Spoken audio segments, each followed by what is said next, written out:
જીગર ગોર વ્લોગ્સમાં આપ સૌનું હાર્દિક સ્વાગત છે મિત્રો। આજે હું આવી ગયો છું સોલર સાફ કરવા માટે। તમે જોઈ શકો છો સોલરની હાલત તમે જોઈ શકો છો। આ કેટલો ડસ્ટ છે અહીંયા, એટલે ચલો આપણે સોલર સાફ કરી દઈએ। પહેલાં હું આ જે પાણી છે તો પહેલાં હું પાણીથી ધોઈ નાખું છું સોલર, બરાબર। પહેલાં પાણીથી ધોઈ નાખું, પછી તમને મળું। તમે જોઈ શકો છો મિત્રો, આપણે સૌ પહેલાં પાણીથી સોલરને સાફ કરી દીધી। પછી શું કે એમાં ડસ્ટ બરાબર નીકળ્યું ના હોય તો આપણે આ ઊભું પોતું છે બરાબર, એના વડે આપણે સોલરને સાફ કરી દઈએ। એટલે શું જે ડસ્ટ ચોટેલો હોય તો ડસ્ટ આપણે નીકળી જાય। એટલે આપણે ચલો પહેલાં અને ઊભા પોતા વડે હું આ બધી પેનલો સાફ કરી દઉં, પછી તમને મળું। તમે આ જોઈ શકો છો મિત્રો, આપણે આ ઊભા પોતાથી સોલર પેનલ સાફ કરી દીધી છે। એટલે પહેલાં આપણે પાણી મારી દીધું, પછી આ ઊભા પોતાથી આપણે સોલર પેનલ સાફ કરી। તો એમાં તમે જોઈ શકો છો મિત્રો કે કેટલું ડસ્ટ આવેલ છે, એમાં પાણી પણ ડસ્ટવાળું થઈ ગયું છે મિત્રો।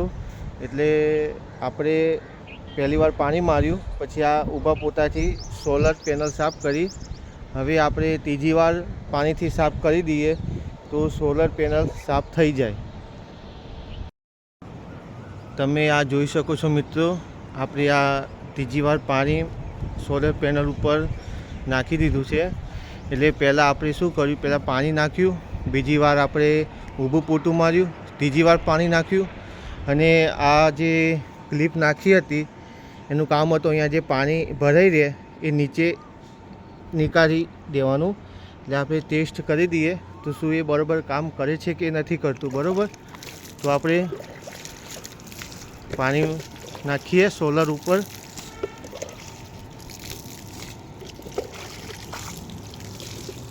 આ જે ખરું અહીંયા જે પાણી ભરાઈ રહે એ પાણી નીચેની બાજુ કાઢવાનું કામ આ ક્લિપ કરે, બરાબર।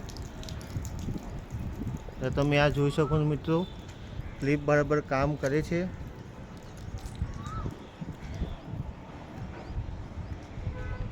અને સોલર પેનલ પર સાફ થઈ ગઈ છે, એટલે જનરેશન સારું કરશે।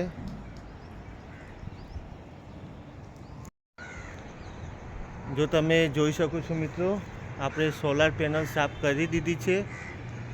તમે જોઈ શકો છો મિત્રો, જો વિડીયો ગમ્યો હોય તો વિડીયોને લાઈક કરજો, ચેનલને સબસ્ક્રાઈબ કરજો અને મને સપોર્ટ કરજો, જેથી કરીને આવા અવનવા વિડીયો બનાવવાની હિંમત મળે। એટલે સપોર્ટ કરજો મિત્રો।